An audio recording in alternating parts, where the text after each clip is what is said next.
San Petersburgo, capital de Rusia. 25 de octubre de 1917. Hora, las 10 de la noche menos 21 minutos. Anclado en el río Neva, el crucero Aurora espera antes de ocupar un lugar en la historia. Dentro de un minuto exactamente, la tripulación, bajo el mando de los bolcheviques, hará un disparo que será la señal para atacar el Palacio de Invierno.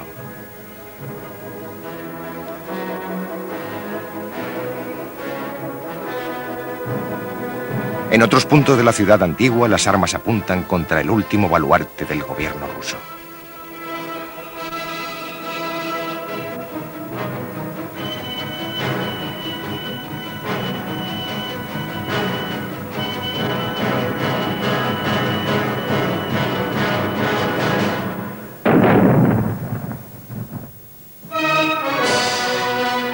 Diez días que conmovieron al mundo. Este programa ha sido elaborado a partir de películas y fotografías originales hechas entre 1896 y 1917. Para cubrir los pocos casos en que no había ninguna cámara presente, nos hemos servido de secuencias pertenecientes a largometrajes soviéticos, especialmente de las procedentes de Octubre, obra de Sergei Eisenstein y Grigori Alexandrov.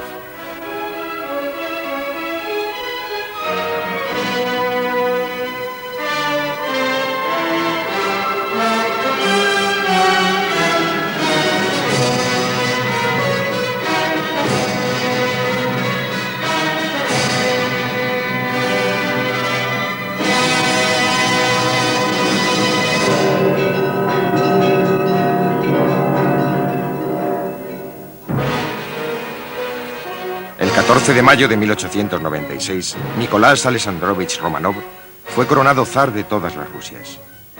Casi 1.300 de sus súbditos murieron pisoteados por la multitud. En 1913, un desfile imperial en el Kremlin conmemoró el 300 aniversario de la dinastía Romanov. Poco había cambiado en esos siglos.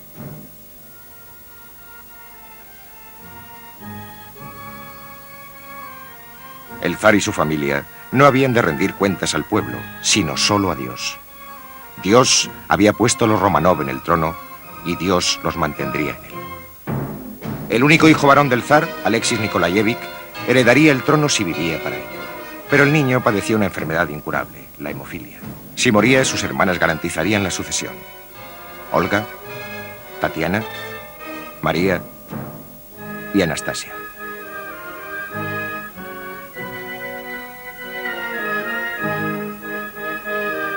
La dinastía debía continuar y debía ser preservada de la democracia, forma de gobierno que el zar detestaba. Mantendré el principio del absolutismo con la misma firmeza con que lo hizo mi inolvidable padre, que en paz descanse. Quienes crean que pueden compartir el poder, manifiestan sueños absurdos.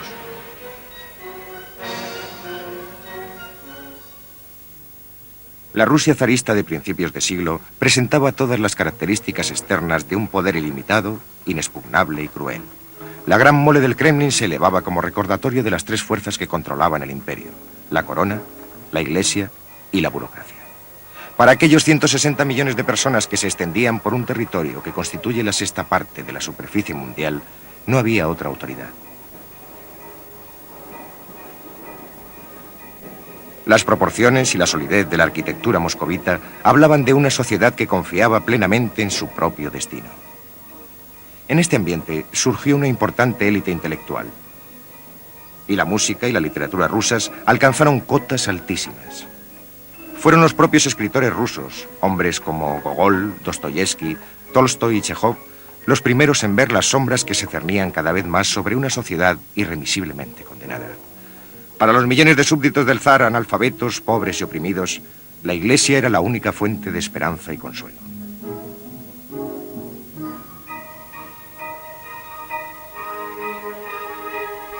El orden social había permanecido inmutable y parecía que lo sería siempre. Estaba fijado por el protocolo, sancionado por la ley y plasmado rígidamente en una forma de vida que la mayoría de Europa había abandonado hacía mucho tiempo.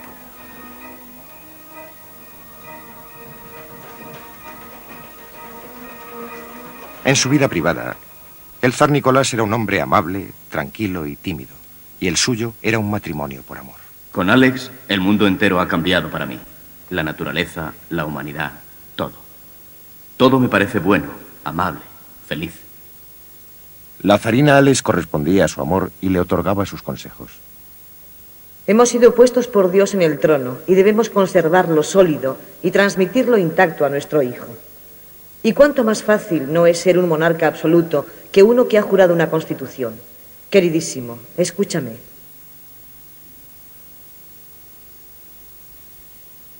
William G. Hardy, el novelista inglés, tuvo oportunidad de ver al zar.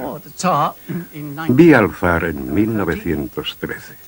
Era el tricentenario de la dinastía Romanov y él volvía a través del Palacio de Invierno de la Catedral de Kazán, donde se conmemoraba el acontecimiento. Acababa de tomar la Sagrada Comunión y allí estaba cruzando aquel inmenso Palacio de Invierno en un coche pequeño muy elegante. Iba solo y llevaba una capa de Marta cibelina. Tenía un aspecto magnífico. Sus ojos eran azules, de un azul como el cielo de primavera. Iba solo en el pequeño coche y recuerdo la expresión del cochero, que era de gran ansiedad, como si llevara algo muy valioso que temiera dejar caer. A ambos lados galopaban los cosacos con espuelas y un aspecto tremendamente fiero. Y naturalmente, todos los que estaban en la plaza se quitaban el sombrero. En el censo ruso, el zar figuraba con la profesión de terrateniente. Poseía como propiedad personal más de 6.000 millones de acres, más de la mitad de toda la tierra de Rusia. Él y otros 130.000 propietarios eran los dueños del 95% del país. Un imperio que se extendía casi 7.000 millas de Alemania al Japón y del Ártico al Mar Negro. Para la mayoría de ellos era inconcebible un cambio. Pero había excepciones. El conde León Tolstoy, por ejemplo, propietario además de novelista, era muy querido por sus campesinos. Cuando murió, le lloraron como a un padre y en su entierro llevaban pancartas que rezaban: en memoria de tu bondad. Antes de morir, trabajadores, me gustaría explicaros lo que he estado pensando sobre la situación de opresión en que os halláis. Os veis obligados a pasar vuestra vida en la necesidad y el trabajo fatigoso, mientras otros que no trabajan en absoluto se benefician de lo que vosotros producís. Sois esclavos de estos hombres, y esto no debería ser así.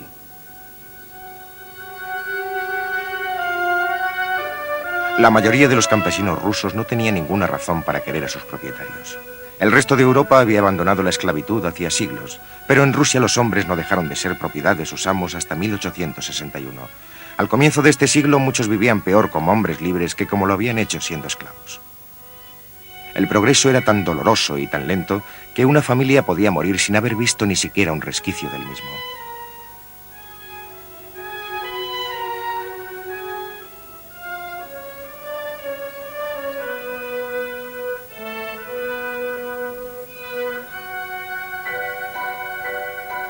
La vida era una sucesión de estaciones entre el nacimiento y la muerte.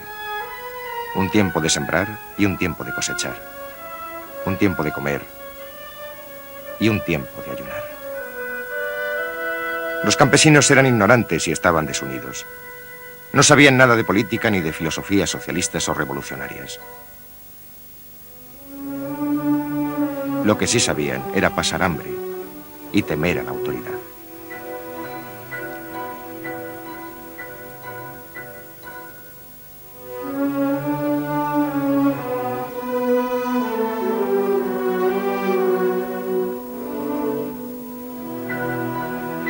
La abolición de la servidumbre introdujo un cambio en la vida de los campesinos. Ahora podían dejar la tierra, y millones lo hicieron. Sabían muy poco de lo que les deparaba el futuro, solo que no podía ser peor de lo que dejaban atrás.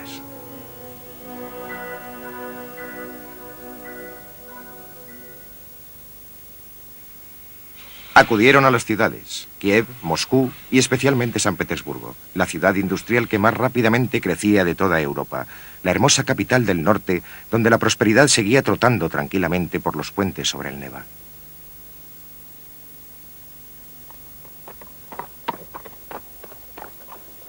Pero en la nueva zona industrial de la ciudad, los prófugos del campo no habían conseguido escapar ni de la pobreza ni de la sordidez.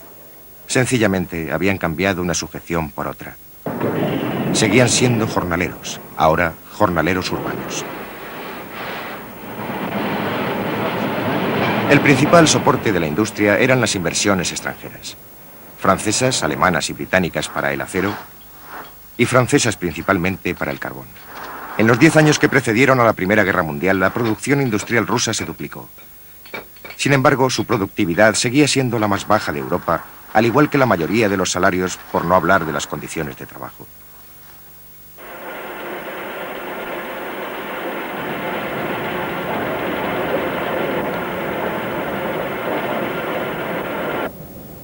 La del petróleo era la única industria en la que Rusia estaba tradicionalmente en cabeza. Y sin embargo era precisamente aquí donde las condiciones de trabajo eran con frecuencia más primitivas que en ningún otro sitio. La vida había cambiado, pero no mejorado. Fue en estas grandes industrias donde los hombres pudieron reunirse por primera vez para hablar de sus problemas y plantear acciones políticas. Una nueva palabra se introdujo en su vocabulario habitual, la palabra revolución.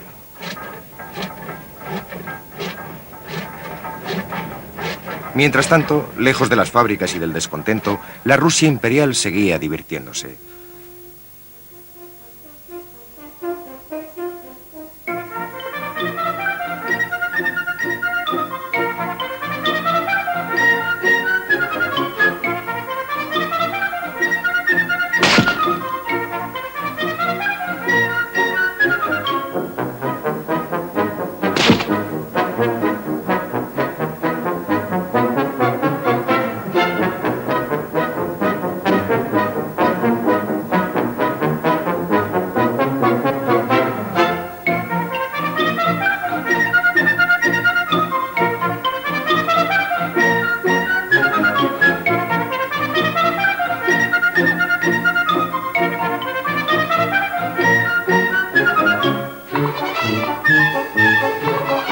El zar y la zarina eran felices cuando se reunía toda la familia.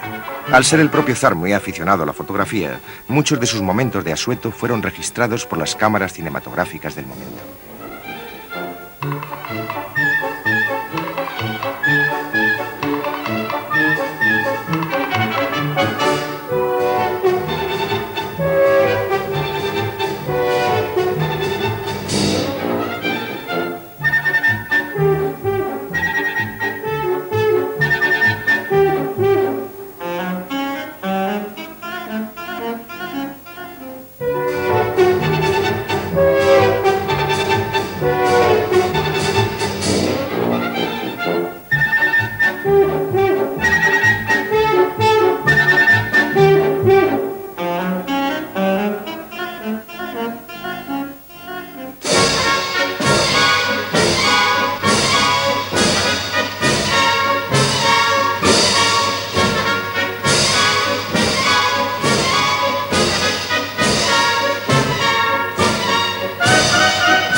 Nicolás sabía que su abuelo, Alejandro II, había sido asesinado en 1881 por un grupo revolucionario que creía en el asesinato político como único medio para que Rusia lograra la libertad. Se produjeron los asesinatos, pero el despotismo continuó. 6 años después hubo un atentado contra la vida del padre del zar Nicolás, Alejandro III. Los cabecillas fueron capturados y ejecutados. Uno de ellos era un estudiante, Alexander Ulyanov. Su hermano menor, al saberlo, juró vengarse. Bajo el reinado de Nicolás II proseguían los brotes de violencia pese a los destierros y las ejecuciones. Las grandes casas de los ricos eran un objetivo frecuente.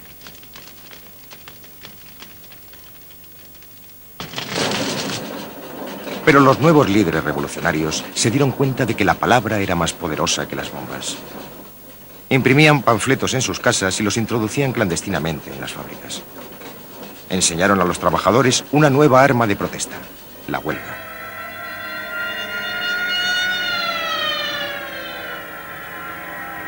Se extendió la revuelta, cesó la producción y desaparecieron los beneficios.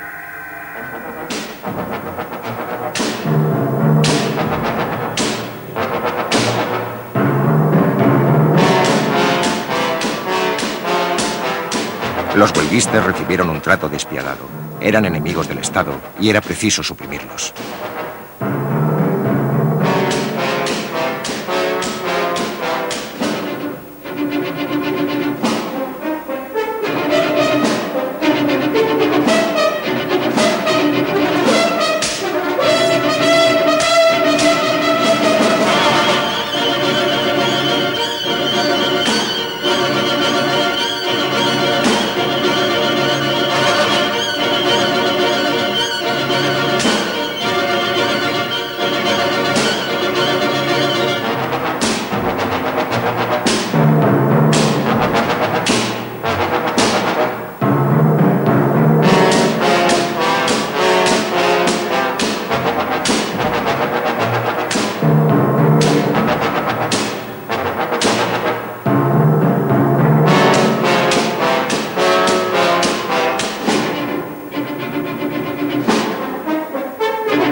La policía zarista y el ejército imperial perseguían a los opositores al gobierno donde podían, tanto en la ciudad como en el campo.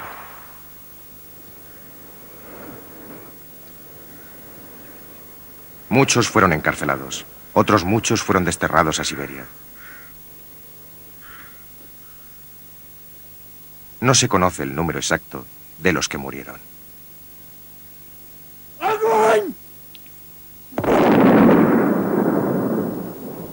Los archivos de la policía secreta rebosaban de nombres de conocidos agitadores.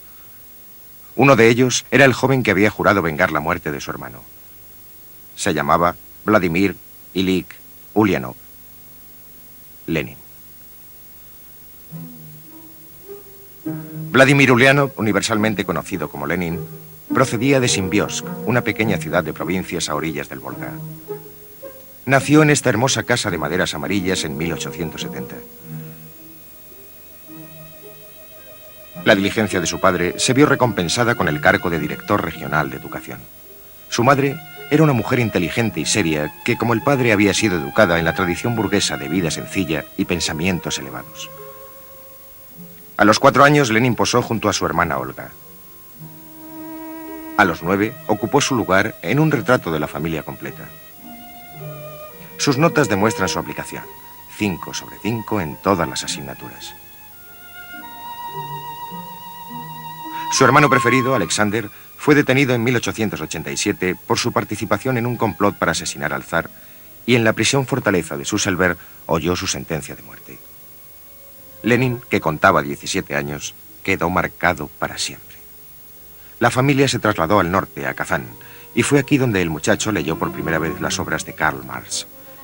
En esta cocina, el joven Lenin encontró la base científica para el socialismo que sería el motor que le impulsaría durante el resto de su vida. Un año después, la familia volvió a mudarse, esta vez hacia el sur, a Samara.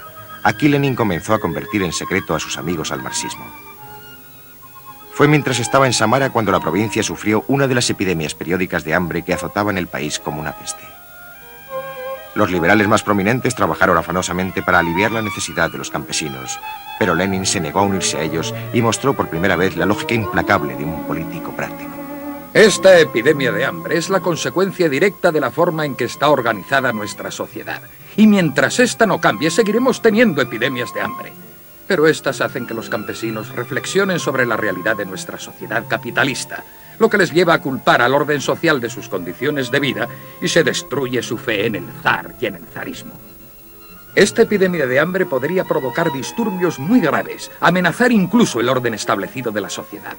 Y así, los esfuerzos de las clases acomodadas por aliviar el sufrimiento son muy naturales. La verdad es que todos esos discursos sobre dar de comer al hambriento no son sino el sentimentalismo dulzón tan propio de nuestra inteligencia. En 1895, Lenin se estableció en San Petersburgo tras haber viajado a Suiza para entrevistarse con los principales dirigentes socialistas en el exilio. Por aquella vez, los perros guardianes de la sociedad rusa no le sorprendieron. Estudió Derecho, pero dedicó la mayor parte de su tiempo a la clandestinidad revolucionaria. Padecía asimismo una gran escasez de dinero. Queridísima madre, te ruego que me envíes algo de dinero, ya que lo que yo tenía casi se ha terminado. Mi casera es insoportable, y cuando no estoy escondiéndome de ella, estoy tratando de huir de la balalaica que el vecino de la habitación de al lado se empeña en tocar noche y día. Llevaba una vida incómoda y su dossier de los archivos de la policía secreta se hacía cada vez más grueso. Consiguió escapar de ellos varias veces, pero al final fue inevitable que le capturaran.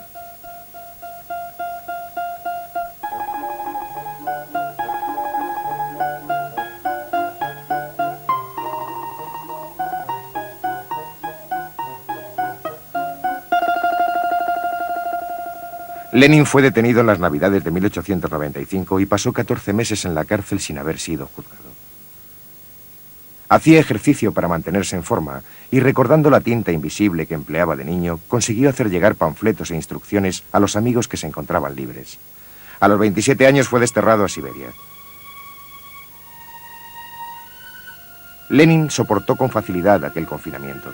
Tenía su propia casa y tiempo para cazar, patinar, pasear y discutir. Y tiempo para pensar. Aprendió a ser paciente y utilizó Siberia como entrenamiento para la revolución.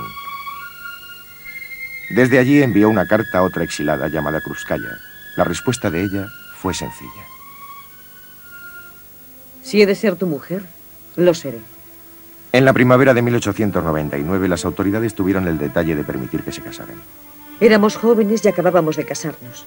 Nos queríamos apasionadamente y nos olvidamos del exilio. Durante un tiempo para nosotros no existió nada más que el amor.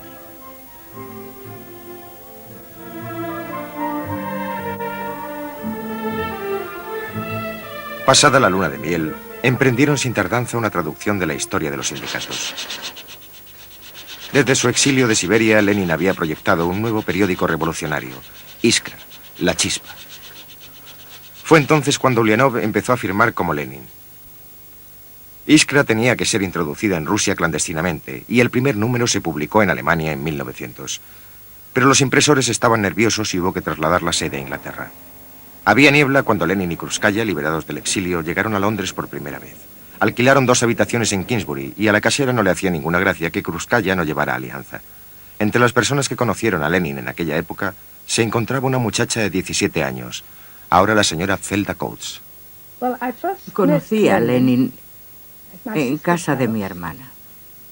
Y la primera impresión que recuerdo es la de un hombre bastante bajo, enérgico y de ojos muy expresivos, casi calvo por lo que recuerdo, y con el pelo, bueno, casi pelirrojo.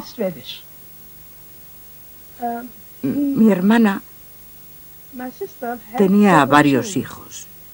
Y otra cosa que me impresionó fue lo bien que se llevaba con los niños. No solo les hacía carantoñas y esas cosas que se les hacen a los niños, sino que entraba en el espíritu de sus juegos. Se ponía a jugar con ellos y se reía tanto como los niños, e igual de alto. Hacía para dar clases de idiomas. Necesitaba el dinero para mantener saneada Iskra. El periódico se hacía en una imprenta pequeña de Krakow Green a la sombra de la parroquia. Allí trabajaban a menudo hasta bien entrada la noche corrigiendo pruebas Lenin, Krúpskaya y un puñado de revolucionarios rusos. Una organización revolucionaria ha de estar compuesta básicamente por personas cuya ocupación principal sea la revolución. La organización no tiene por qué ser amplia, pero debe ser lo más secreta posible. A Lenin le gustaba observar Londres desde lo alto de un autobús, siguiendo los pasos de sus predecesores revolucionarios Karl Marx y Friedrich Engels. Krúpskaya advirtió ese interés de su marido. Le gustaba el bullicio de esta gran ciudad comercial, y juntos vivimos muchas tranquilas plazas londinenses, con aquellas casas con entrada propia y ventanas resplandecientes. Pero siempre estaban a la vuelta de la esquina las calles estrechas donde vivían los trabajadores, con filas de ropa tendida y niños pálidos que jugaban en el arroyo. A estos sitios íbamos a pie, y viendo el enorme contraste entre la vida acomodada y la pobreza, Illich murmuraba: Dos naciones. Dos naciones. En 1903 los socialistas rusos se reunieron en un sórdido salón de actos londinense. El partido estaba dividido en dos partes muy igualadas. Los oponentes de Lenin querían aceptar como miembro del partido a cualquiera que estuviera dispuesto a apoyarles. Cuanto más extendido esté el título de miembro del partido, mejor. Solo nos serviría de satisfacción el que cada huelguista, cada trabajador, pudiera llamarse miembro del partido. Pero Lenin y sus partidarios estaban decididos a que solo se admitiera como miembros del partido a un núcleo de entusiastas.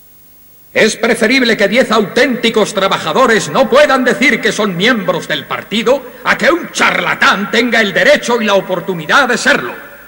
El grupo de Lenin ganó por 2 votos. Se convirtieron en los bolcheviques, la mayoría, y los perdedores fueron los mencheviques, la minoría. Hubo una violenta discusión referente a las tácticas que debían emplearse en Rusia en aquel momento. Era poco después de los acontecimientos revolucionarios en Rusia, y la mayoría de los mencheviques presentes en aquella reunión concreta dijeron: descansemos durante una temporada. Los trabajadores están cansados.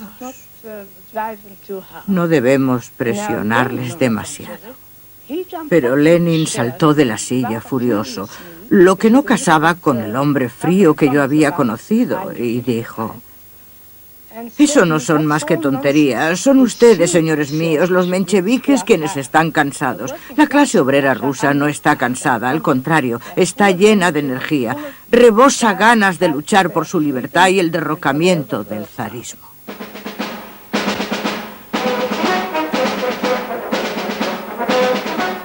El zar, por su parte, parecía ignorar los acontecimientos que acabarían decidiendo el destino de su trono, su familia y su país. Comenzaba 1904 y Nicolás estaba enzarzado en una guerra con Japón para satisfacer dudosas aspiraciones territoriales. La vida formal de la corte seguía inalterable.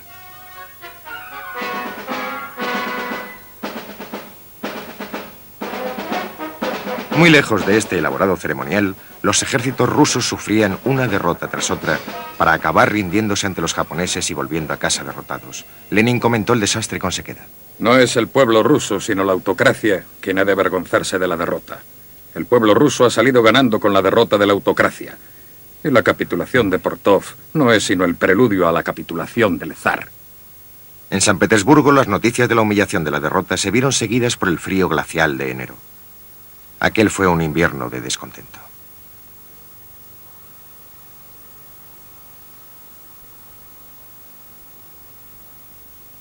El domingo 9 de enero, 200.000 personas fueron hasta el Palacio de Invierno para presentar una petición al zar. Todos estaban desarmados. Llevaban iconos y muchos de ellos cantaban «Dios salve al zar». Sus peticiones de mejores condiciones de vida eran modestas, pero Nicolás decidió no aceptarlas. ¡Agón!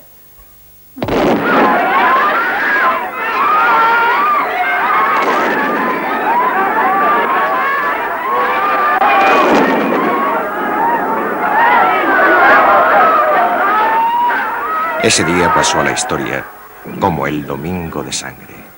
Murieron más de 1000 manifestantes y más de 5000 resultaron heridos, principalmente mujeres y niños. Pero el zar encontró tiempo para escribir su diario como de costumbre. Hoy ha sido un día difícil. Se han producido serios disturbios en San Petersburgo porque los trabajadores pretendían llegar al Palacio de Invierno. Las tropas se vieron obligadas a disparar sobre ellos y muchos murieron o resultaron heridos. Dios mío, cómo me conmovió y qué duro fue presenciar aquello. Mi madre ha venido a comer. Después llevé a Mijaíl a dar un paseo. Lenin se encontraba en Ginebra cuando las primeras noticias de aquel domingo sangriento llegaron al resto de Europa. Iba hacia la biblioteca acompañado por Krúpskaya cuando se enteró. Inmediatamente cambiaron de rumbo y se dirigieron a un pequeño café de emigrados donde encontraron a sus amigos bolcheviques muy excitados leyendo las últimas ediciones de los periódicos suizos. Lenin vio que sus sueños revolucionarios estaban al alcance de la mano. Ha de haber un levantamiento armado inmediato.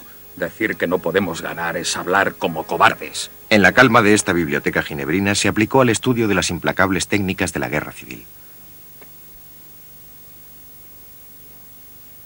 Este volumen concreto, Las memorias de los revolucionarios rusos del siglo XIX, conserva aún sus notas escritas en los márgenes. En octubre de 1905 se reunieron por primera vez en San Petersburgo representantes de los trabajadores de la ciudad. Se autodenominaron Consejo, que en ruso se dice Soviet, y una de sus primeras decisiones fue convocar una huelga general.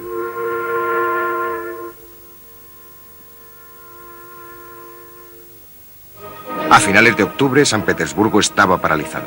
Con 3 millones de trabajadores en huelga, el zar se vio obligado a hacer concesiones por primera vez y prometió elecciones libres para una asamblea nacional. Pero los huelguistas estaban decididos a resistir y sus líderes propugnaban la desaparición de la monarquía.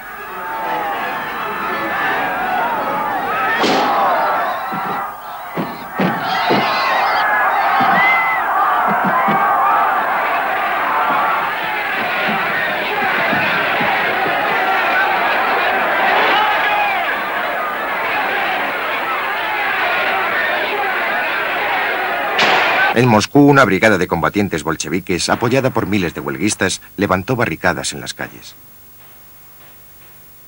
El zar mandó llamar a su ministro del Interior.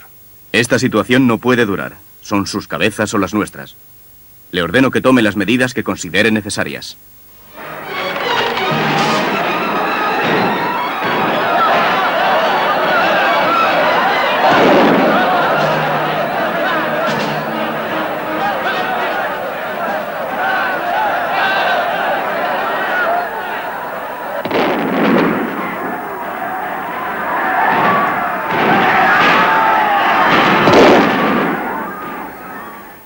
El año de 1905, que había empezado con un domingo de sangre, terminó con otra masacre. El poder del zar parecía inatacable de nuevo y los líderes del Soviet fueron desterrados.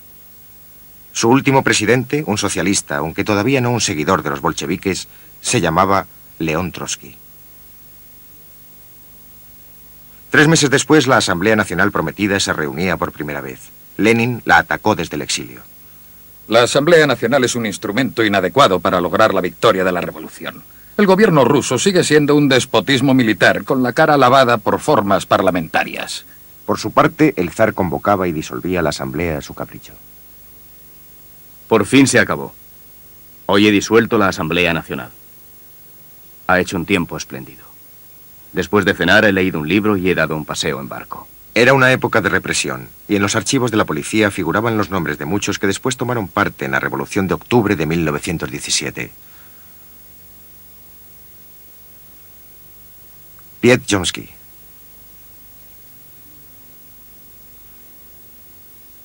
Joseph Stalin. Tuvieron lugar más de 5.000 ejecuciones y 40.000 prisioneros políticos murieron en la cárcel. Decenas de miles más fueron condenados a trabajos forzados en Siberia. Uno de ellos era Mikhail Lebedev. Había una cosa que nos decían continuamente. Eres mío y contigo hago lo que me da la gana. Otros mostraban todavía más respeto. Te daré de comer si me parece. Lo primero que encuentre. Y si no me parece, te mueres de hambre. No es que seas una cosa, es que eres una cosa mía. Nos tenían en celdas que se debieron construir para cualquier número de presos a partir de 40 o 45. Y la comida. Aquello no se podía llamar comida. La llamábamos bazofia para cerdos. No era más que agua con unas cuantas cosas flotando. Dios sabe lo que serían. Y esa era toda la comida. Bueno, ¿y qué? Después de todo, la cárcel es la cárcel. Y reprime por completo cualquier sentimiento humano. La vida de la buena sociedad de San Petersburgo seguía como de costumbre. Y las hijas de las familias acomodadas se dedicaban a hacer obras de caridad, porque los rusos son gentes muy generosas. Otras hijas aprendían las delicadas exigencias de la vida ociosa. Esta famosa academia se conocía con el nombre de Instituto Smolny. Desde este mismo edificio, Lenin anunció la victoria bolchevique en 1917.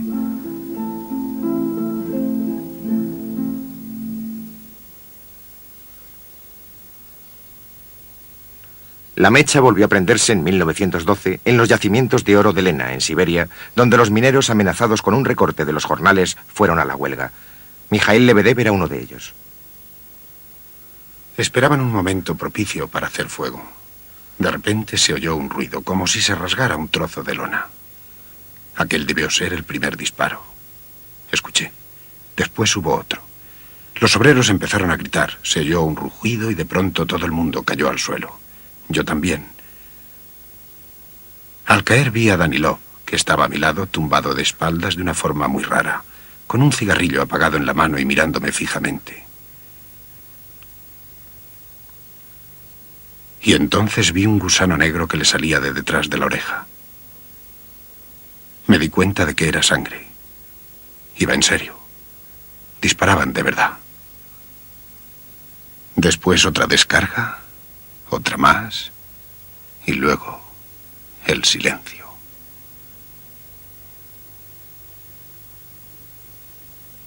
Tras los incidentes de Lena, Lenin fue a Polonia porque quería estar próximo a lo que ocurría en su patria.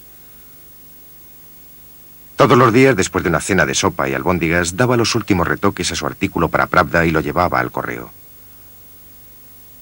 Krupskaya describe su vida allí. Vivíamos en un círculo pequeño y muy estrecho de camaradas.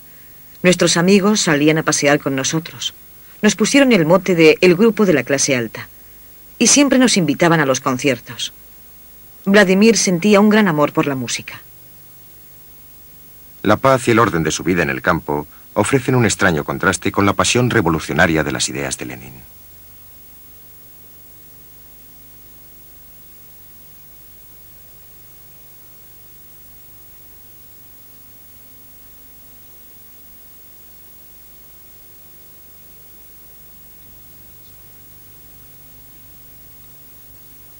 A 400 millas de allí, en la ciudad de Sarajevo, en los Balcanes, se celebraba algo.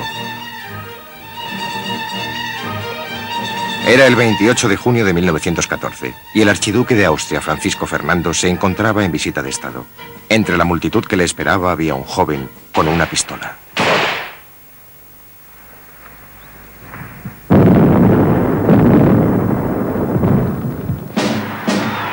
Alemania declaró la guerra el 1 de agosto de 1914 y en Rusia surgió un repentino sentimiento de unidad en aquella nación dividida. El zar efectuó su esperada aparición en el balcón, jurando no firmar la paz mientras quedara un solo soldado extranjero sobre el suelo de la madre Rusia. El pueblo le vitoreaba, se arrodilló para recibir su bendición y algunos le llamaban el gran padre de su pueblo. La fiebre de patriotismo que agitaba al resto de los países europeos se apoderó también de Rusia.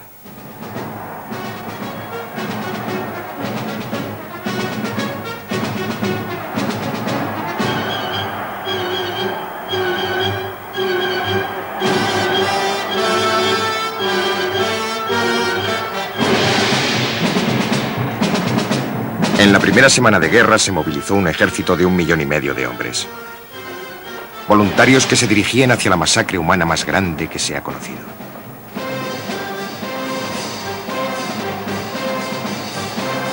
En los sombríos campos de batalla de la Europa del Este, 1 de cada 2 hombres causaría baja. Los muertos quedaban con frecuencia insepultos y los heridos, abandonados, se helaban en su propia sangre.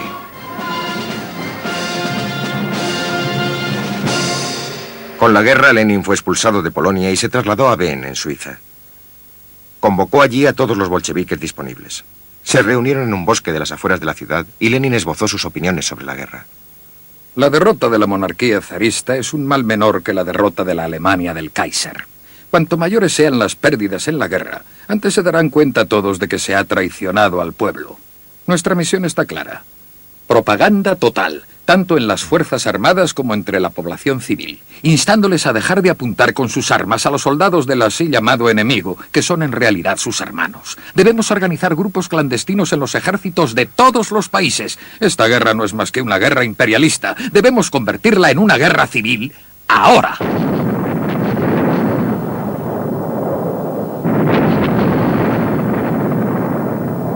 Para los miembros bolcheviques de la Asamblea Nacional, las palabras de Lenin tuvieron una consecuencia inmediata.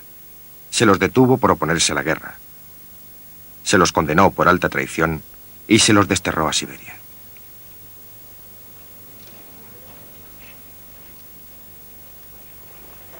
Todos pensaban que los grandes ejércitos rusos marcharían por Europa como una apisonadora, pero estaban mal equipados y dirigidos de forma incompetente. Hindenburg, el comandante alemán, les infligió una derrota clásica en Tannenberg durante el primer mes de guerra.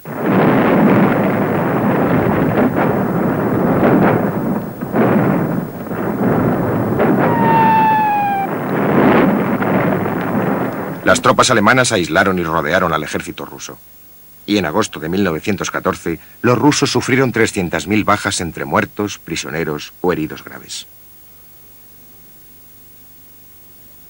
El comandante en jefe, el gran duque Nicolás, primo del zar, fue relevado de su puesto. El zar en persona tomó el mando, pero las derrotas continuaron. Los soldados siempre podían depositar su confianza en lugares más altos, sentimiento que compartía el propio ministro de la guerra del zar. Evitaremos la derrota si tenemos fe en la protección de San Nicolás, patrono de la Santa Rusia, y en las distancias inconmensurables. Pero 1 de cada 3 hombres no tenía rifle. Y muchos de ellos no tenían ni siquiera botas. En el palacio de Sascoiselo, donde la zarina vivía junto a su hijo inválido y a sus hijas, predominaba una extrañísima influencia religiosa. Rasputín, un campesino borrachín e inculto, ejercía un misterioso poder sobre la reina, quien creía que sus poderes místicos podrían curar la enfermedad de su hijo. Siendo favorito de la zarina, Rasputín había ascendido a las más altas instancias. Su fama de libertino nunca hizo disminuir el magnético atractivo que tenía para las bellezas del momento, y la zarina estaba embrujada. Insiste en que se debe hacer exactamente lo que dice. Tiene un significado profundo. Pero este dibujante veía las cosas de otra manera.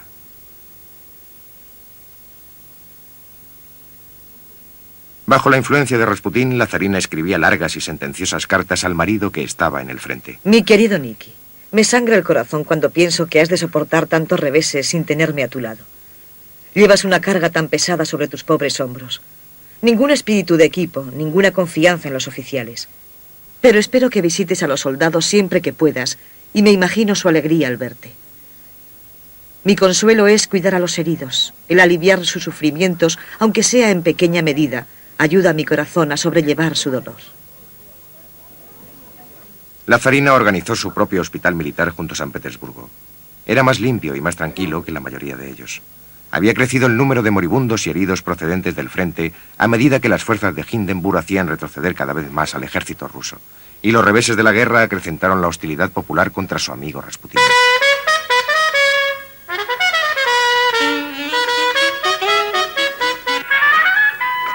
En diciembre de 1916, Rasputín fue invitado a la casa del príncipe Yusupov en San Petersburgo, y mientras sus amigos aristócratas ponían el Yankee Doodle Dandy en el gramófono, fue asesinado. La zarina quedó abrumada por el dolor. Esta noche gran escándalo en casa de Yusupov. Una gran fiesta, todos borrachos. La policía oyó disparos y dice que nuestro amigo ha sido asesinado. Ni puedo ni quiero creerlo. Que Dios nos asista. Los conspiradores sacaron el cuerpo de la casa. Habían echado enormes dosis de cianuro en su vino y sus pasteles, pero al ver que esto no surtía efecto, le dispararon al corazón. Rasputín persiguió a sus asesinos rugiendo. Le dispararon de nuevo dándole en la cabeza. Por último, arrojaron su cuerpo al río.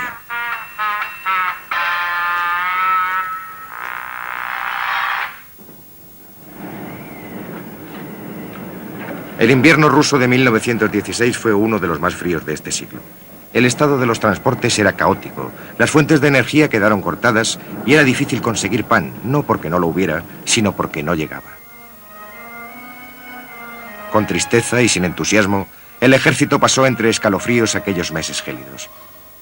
Tras la humillación de la derrota, las penurias y privaciones del invierno ruso.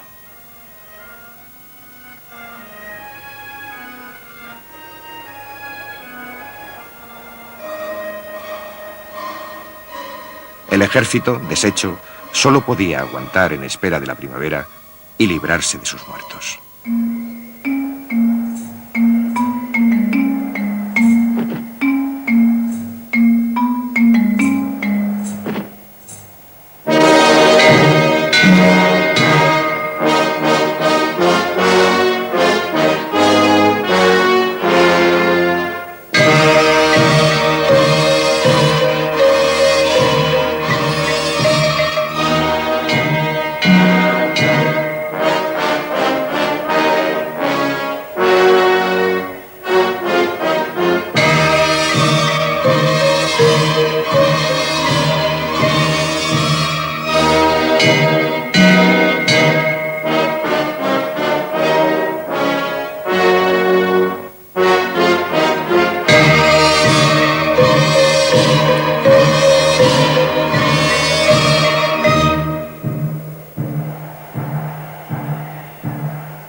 Hasta las míseras raciones de guerra tenían dificultades para llegar a las ciudades, y el descontento impreciso del pueblo estalló en la calle.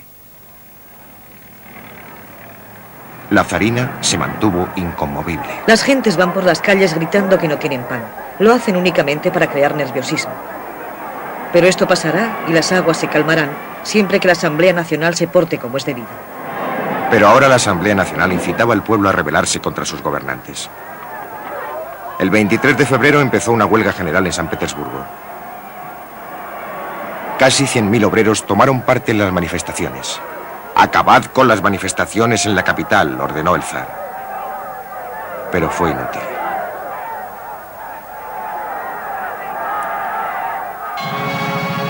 Cuatro días más tarde, la guarnición de la ciudad se unió a los huelguistas. La mayoría de los amotinados eran soldados regulares. Aquello fue decisivo. Sin fuerzas militares no había forma de restablecer el orden, y el destino de San Petersburgo, de Rusia y del zar estaba ahora en manos del pueblo.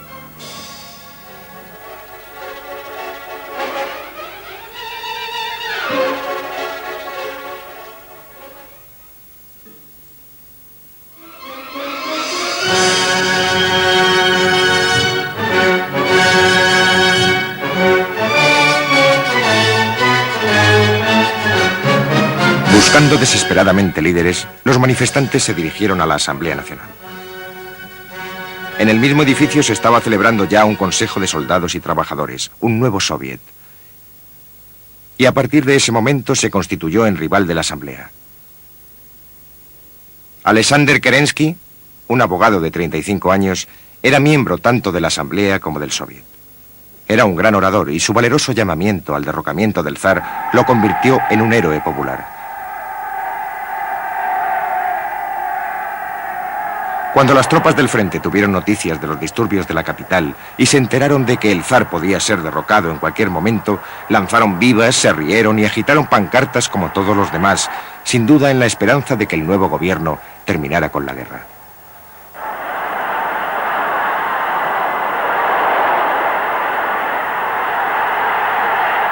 El 2 de marzo de 1917 cayó el último de los Romanov. Sin grandes alaracas,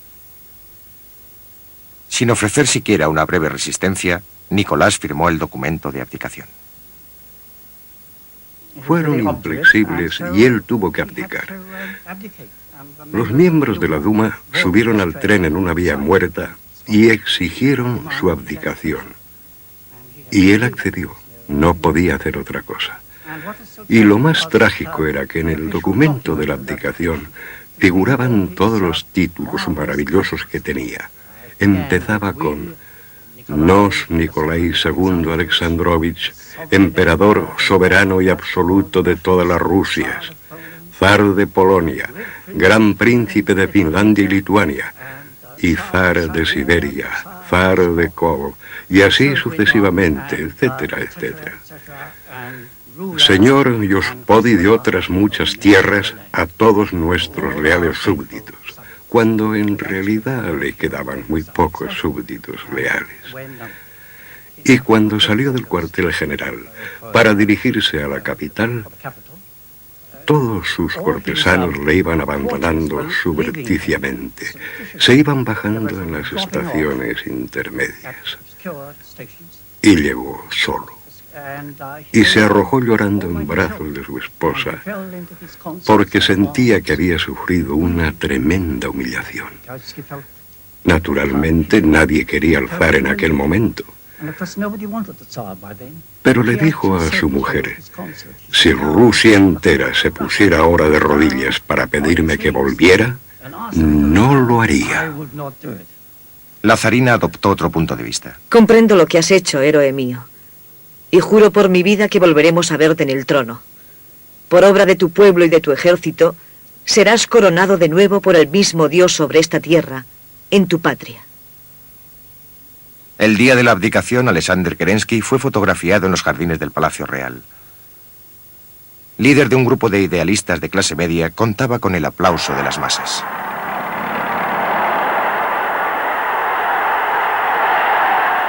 Milagros como el nuestro que convierten a los esclavos en hombres libres solo se dan una vez en cada siglo. Sea nuestro lema libertad, igualdad, fraternidad. Se formó un gobierno de coalición entre el centro y la derecha. Su primer ministro era el conservador Príncipe Lvov y Kerensky era el ministro de Justicia. La multitud invadió y saqueó los antiguos centros oficiales zaristas, destruyó la Dirección General de Policía y tomó las cárceles al asalto. Más valor práctico tuvo la liberación de más de 1000 prisioneros políticos.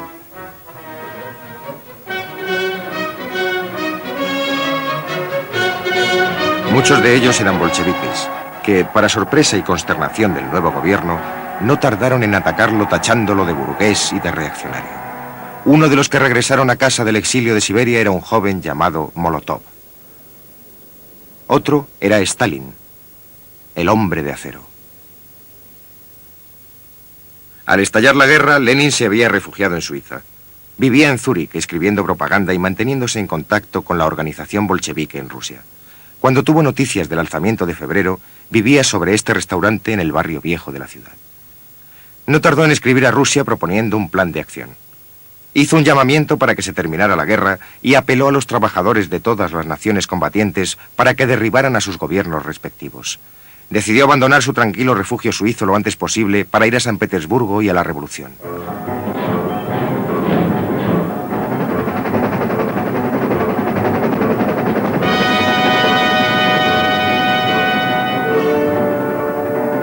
Cuando emprendió el viaje de vuelta, llevaba 10 años fuera de su patria.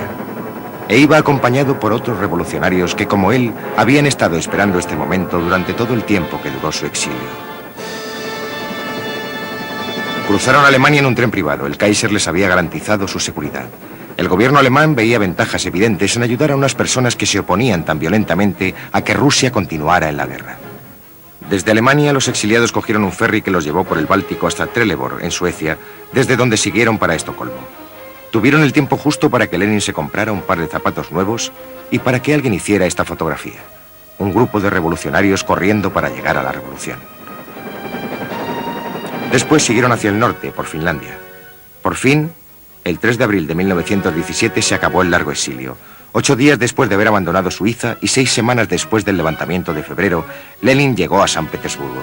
Se había congregado una gran muchedumbre en la estación para recibirle y muchos sin duda pensaban que los felicitaría por una revolución que según ellos creían había triunfado. Pero para Lenin la auténtica revolución aún estaba por hacer.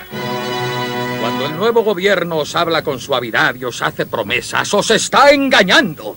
De él no conseguiréis más que guerra, hambre y terratenientes. Y lo que vosotros necesitáis es paz, pan y tierra. El día siguiente a su llegada, Lenin se dirigió al Soviet en el Palacio Tauride y volvió a sorprender a sus oyentes con un fuerte ataque contra el gobierno. La mayoría de nuestros socialdemócratas han traicionado el socialismo. Nosotros queremos construir el mundo de nuevo de la única forma posible, con la toma del poder por parte de la clase obrera y los campesinos que viven en la miseria, con la mayor revolución obrera de la historia de la humanidad. Es el momento de desprenderse de la camisa vieja, sucia, y de ponerse una nueva. 4 semanas después de la llegada de Lenin, León Trotsky regresó desde Nueva York. Durante los 12 años precedentes, él y sus partidarios se habían opuesto frontalmente a Lenin, pero ahora sus brillantes dotes de orador y organizador lo convertían en un aliado valioso de los bolcheviques. Mientras tanto, el nuevo gobierno parecía estar perdiendo pie. A finales de abril de 1917, 30.000 soldados y la mayoría de la población de San Petersburgo se manifestaron coreando eslogans que pedían el fin de la guerra. Y el 1 de mayo sirvió como excusa para continuar con las manifestaciones. El pueblo disfrutaba de una libertad de expresión recién adquirida y la empleaba para derrocar al gobierno que la había concedido. En los campos de batalla, los llamamientos bolcheviques a la paz encontraban oídos dispuestos. Enviaron agitadores al frente y a veces estos consiguieron incluso convencer a los soldados de que aquellos que habían considerado enemigos eran en realidad hermanos. El gobierno, nervioso por los motines militares, nombró a Kerensky ministro de la guerra. Apelando a la confianza y disciplina de las tropas, este aseguró a los aliados que Rusia seguiría luchando. La delegación americana recibió con agrado estas afirmaciones y reconoció la legalidad del nuevo gobierno. También acudieron los ingleses y se mostraron debidamente impresionados al explicarles Kerensky que tenían lugar manifestaciones antibolcheviques en la capital. Rusia, No es una rana para los experimentos de Lenin, decían las pancartas. El frente ruso podía estar desmoronándose, pero el batallón de mujeres, cuando menos, mostraba la lealtad y disciplina que el gobierno demandaba.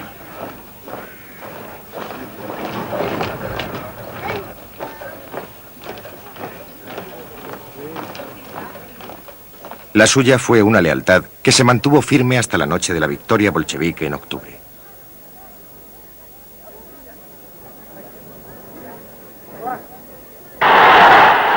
Por el momento parecía que los acontecimientos seguían el curso deseado por Kerensky, quien visitó el frente y recibió una bienvenida leal y entusiasta. Nombró otros generales y lanzó una nueva ofensiva. Tanto los nuevos generales como la ofensiva fracasaron.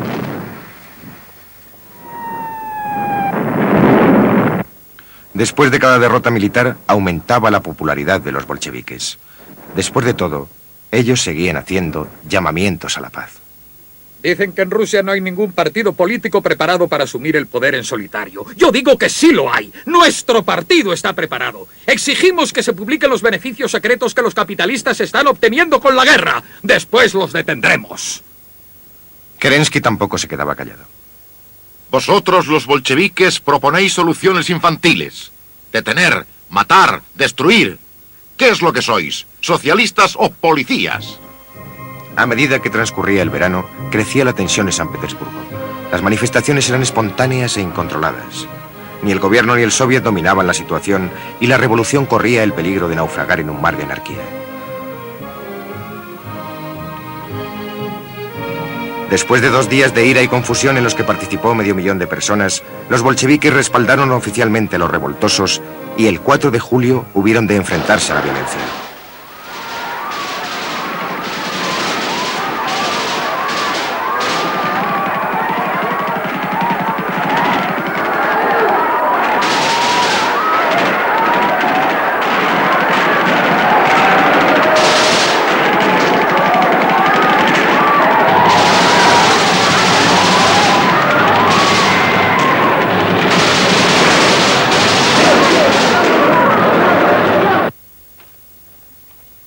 Alexander Kerensky se convirtió en primer ministro de Rusia el 7 de julio y no tardó en actuar según el espíritu simbolizado por las descargas. Saqueó el cuartel general de los bolcheviques, antigua casa de la bailarina.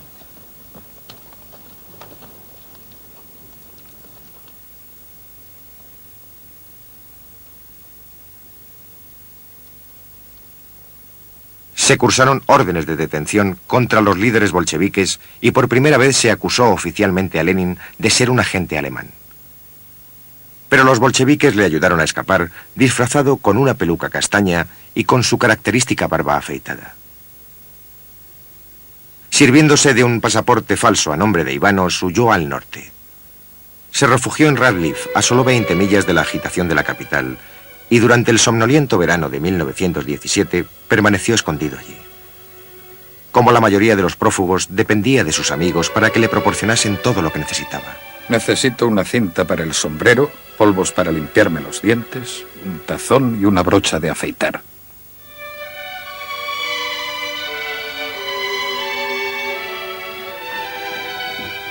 Pasado un tiempo, se sintió intranquilo y recorrió el lago buscando un escondite más seguro. Convirtió un pequeño cobertizo de paja en una casa primitiva.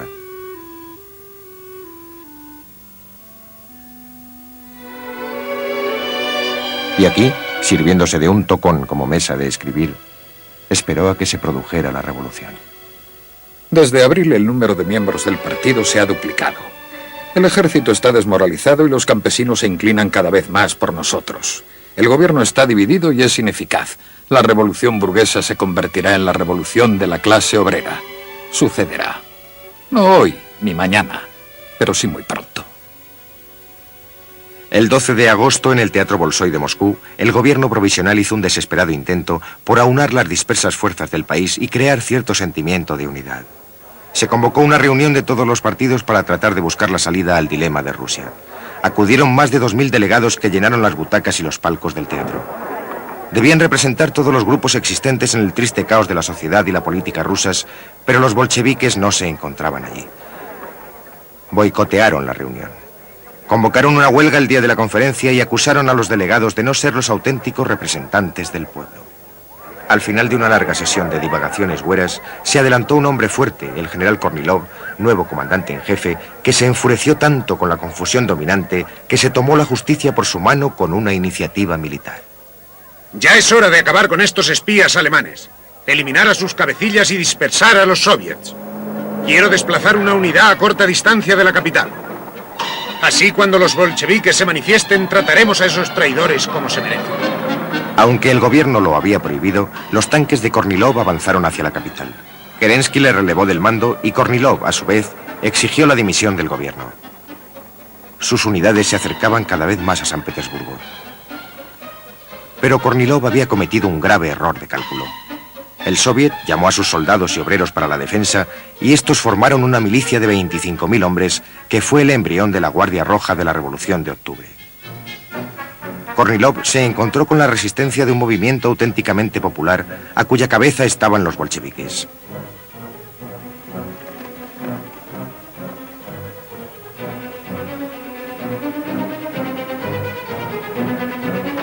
Contra semejante resistencia, las unidades de Kornilov combatieron en vano, y hasta su famosa división salvaje, los feroces cosacos, quedó minada cuando el nieto de uno de sus grandes héroes nacionales se reunió con la delegación para tratar de convencerles de que depusieran su actitud. Los que habían conseguido resistir a Kornilov volvieron a la ciudad.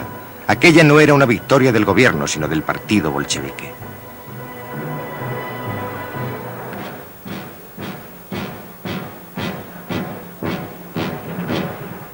Trotsky, liberado de prisión a mediados de septiembre, fue elegido presidente del Soviet de San Petersburgo. Por primera vez los bolcheviques tenían la mayoría tanto en el Soviet de San Petersburgo como en el de Moscú. Sus esperanzas, tan escasas en julio, aumentaban con rapidez. El 10 de octubre se reunió en esta casa el Comité Central de los bolcheviques y aprobó por 10 votos contra 2 la propuesta de Lenin de una insurrección armada. El acta está escrita por su mano. La situación está clara. O la dictadura de los militares o la dictadura del proletariado. Las masas nos han otorgado su confianza y no piden palabras, sino hechos.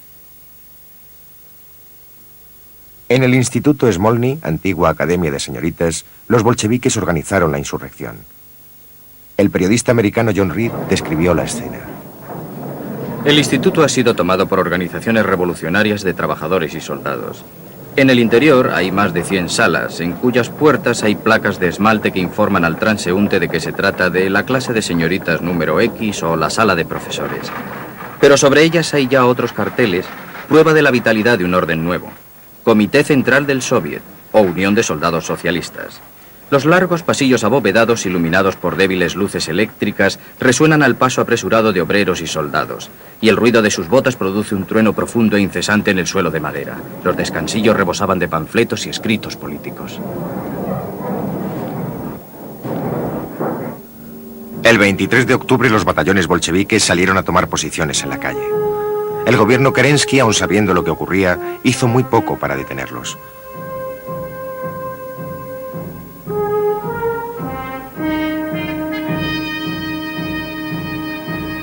El gobierno se encontró de repente falto de apoyo militar. Lo mejor que pudo reunir fue el todavía leal batallón de mujeres, algunos cadetes y algunos estudiantes, más el regimiento ciclista en reserva.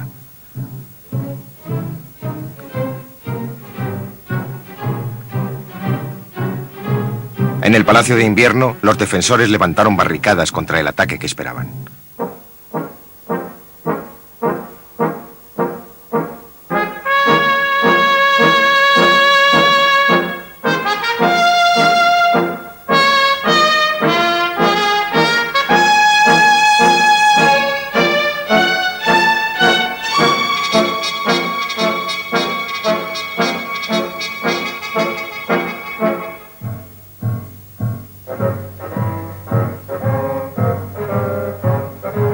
El 24 de octubre, en el Instituto Smolny, los bolcheviques ultimaron sus planes para la revolución.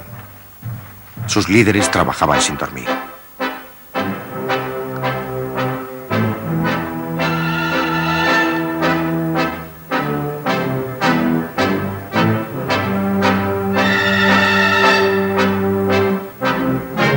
En la madrugada del 25 de octubre, las brigadas combatientes de los bolcheviques salieron del Instituto Smolny para apoderarse de los puntos cruciales de la ciudad. Las estaciones de ferrocarril, el Banco Nacional, la central de teléfonos y el puente principal sobre el río. Había empezado la revolución.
A bordo del crucero Aurora, el comisario bolchevique era el comandante Belisev.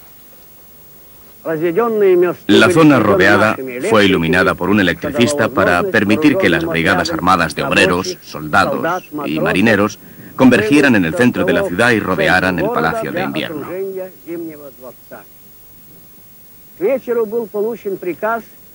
Al anochecer, recibimos órdenes de hacer un disparo sobre el palacio. Hubiera debido efectuarse a las 9 en punto.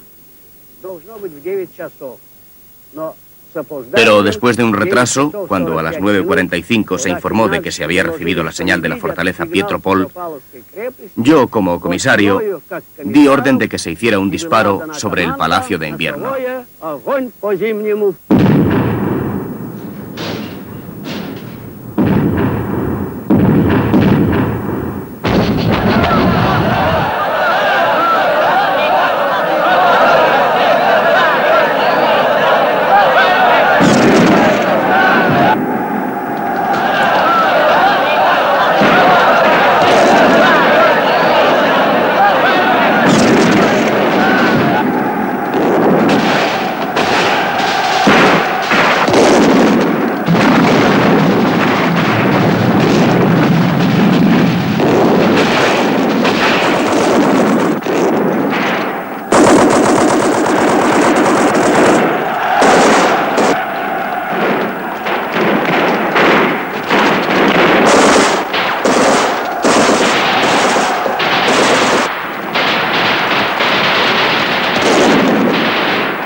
Comienza una nueva era de la historia rusa. Terminaremos la guerra. Aboliremos la propiedad de la tierra. Los trabajadores ejercerán un auténtico control sobre la industria. ¡Larga vida a la revolución socialista mundial!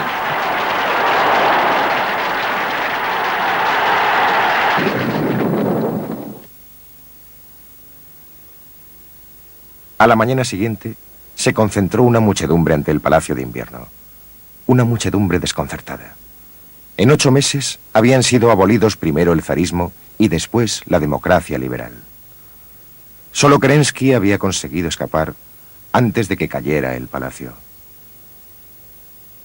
El zar y su familia no tardaron en ser asesinados por los bolcheviques. La dictadura del proletariado, encabezada por Lenin, gobernaba el país. En solo 10 días, la revolución había transformado Rusia y conmovido al mundo.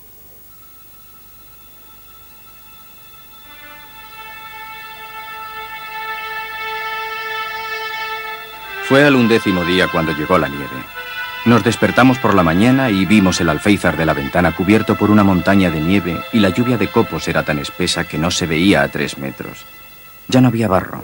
En un momento aquella ciudad sombría se había vuelto blanca y resplandeciente. A pesar de la revolución, Rusia entera se precipitaba vertiginosamente en un futuro desconocido y terrible. La ciudad se llenó de alegría con la nieve. Todo el gris había desaparecido. Solo se veían las agujas y las cúpulas, doradas y de colores, que brillaban con bárbara magnificencia entre la nieve blanca. Hasta salió el sol, un sol pálido y acuoso a mediodía. Desaparecieron los resfriados y los dolores reumáticos de los meses de lluvia. La vida de la ciudad se hizo más alegre y hasta la misma revolución procedió más aprisa.